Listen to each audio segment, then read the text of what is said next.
Bonjour chers amis. Paul Valéry, l'immense savant du milieu de la fin du XXe siècle, l'immense Paul Valéry, le Sétois, disait « La politique, c'est l'art d'empêcher les gens de s'occuper de ce qui les regarde. C'est pourquoi d'ailleurs, tous les jours, on nous invite à regarder ailleurs. Alors, est-ce que cet ailleurs est meilleur ? Je ne pense pas, puisque cet ailleurs, c'est en permanence le statu quo, et comme disait Jacques Brel, qui n'avance pas, recule. Et c'est toujours la même chanson. Toujours la faute des autres, le bouc émissaire idéal, vous commencez à le connaître, c'est le voile, c'est l'immigré. Et en ce moment, il y a une hystérie maladive, contagieuse, un prurite qui s'appelle l'Algérie. Bref, on a nommé un Premier ministre, un nouveau, en contre vents et marées, c'est un non-sens absolu, et pourtant, il s'appelle le Cornu. Le Cornu, alors le Cornu, c'est un nom sympa, parce que le Cornu, ça fait penser à un mec cornu qui a une corne, qui pourra, avec sa corne ou ses cornes, prendre le taureau de l'économie par les cornes, cette économie qui nous a fait cocu, ou le Cornu, c'est peut-être une corne supplémentaire à l'industrie et à la dette française et aux Français tout court, à ce pays qui ne cesse d'être coquifié au quotidien. Les cornes, des fois, ça aide, notamment la corne de rhinocéros ou en Asie et en Arabie Saoudite aussi, les gens pensent que la corne de rhinocéros serait aphrodisiaque. Moi, j'aimerais qu'une seule chose, qu'ils se prennent toutes et tous une belle corne de rhinocéros dans l'arrière-train. Bref, revenons donc à cette nomination et au départ de celui qui va retourner régler ses péchés du côté de Beit Haram, autrement dit, un certain Bérou, qui repart quand même avec pas mal de pépettes. Et donc, cette nomination fait rire tout le monde, puisqu'on sait que c'est à peu près la même chose, c'est une espèce d'escroquerie, un tour de passe-passe dont Macron a le génie, n'oublions pas, qui sait en jouer de la musique, puisqu'on l'a appelé le bazar ou le Mozart de la finance, chers amis.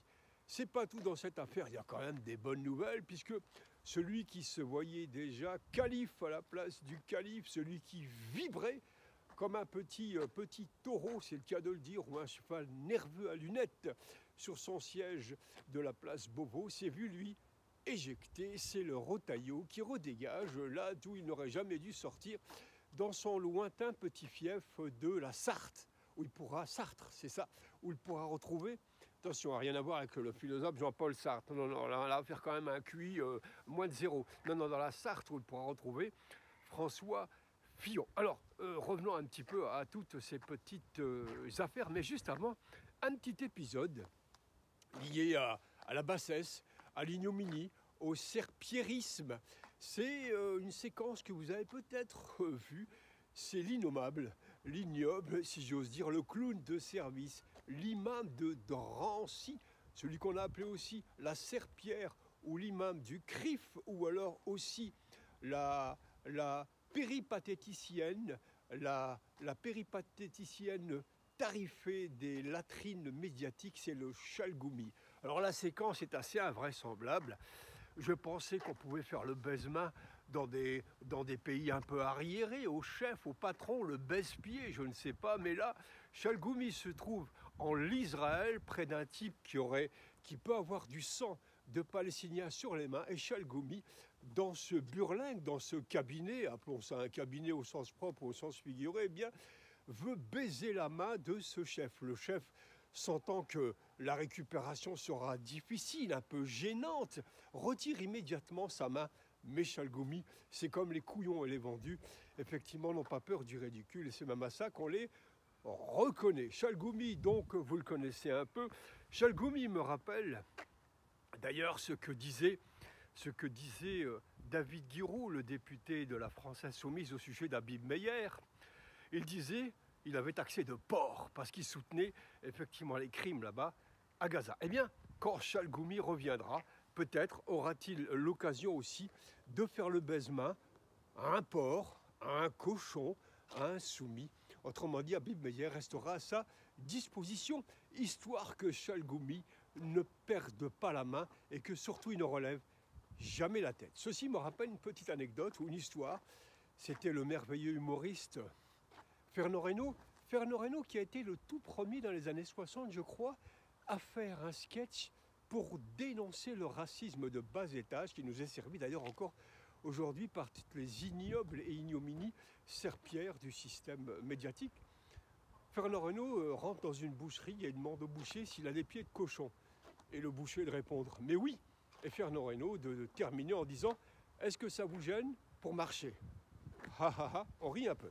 Eh bien aujourd'hui, Chalgoumi, rien ne le gêne, ni les pieds de cochon pour vivre et marcher et s'humilier systématiquement et servir d'actrice porno pour aller s'exhiber ça et là en sachant qui est son maître et surtout quel est le sujet à ne jamais aborder. Alors pour faire vivre ce pays et faire oublier et pour revenir que la corne de rhinocéros effectivement n'est pas un aphrodisiaque, eh bien si, la corne de rhinocéros existe aussi de façon métaphorique dans les médias. On leur offre un aphrodisiaque aux Français, autrement dit un dérivatif, une drogue dure qui est en ce moment, eh bien, c'est l'islam, c'est l'Algérie, et notamment aujourd'hui l'opinion, on lui sert de la corne de rhinocéros, cet aphrodisiaque qui leur donne l'illusion d'exister, d'être à la tête d'un grand pays, surtout à la tête d'une dette monstrueuse qui a commencé sous Pompidou qui était sous les ordres de Rothschild, comme Macron sous les ordres de Rothschild, et celui qui a initié cette dette, c'est la loi du franc, eh bien c'est le même patron que celui de Macron, c'est le même Rothschild. Mais pour nous faire oublier ça, eh bien on nous envoie du côté donc des boucs émissaires idéal, la fameuse corne de rhinocéros qui permet à l'opinion d'être endormie et pour bien l'avoir dans le bas du dos, pour ne pas dire le cul, pardon, eh bien on nous sert du lot cornu, on nous sert de la corne de rhinocéros. Moralité, faites attention là où vous allez vous asseoir. Et pour conclure, je l'ai peut-être dit en début d'émission, de vidéo, comme disait le merveilleux Paul Valéry, la politique c'est l'art d'empêcher de ce qui les regarde, et c'est même à ça qu'on reconnaît les cocus et qu'ils y croient réellement, et dur comme fer. Je vous remercie infiniment, merci pour vos partages et merci pour tout ce que vous faites pour faire vivre la chaîne. À très bientôt.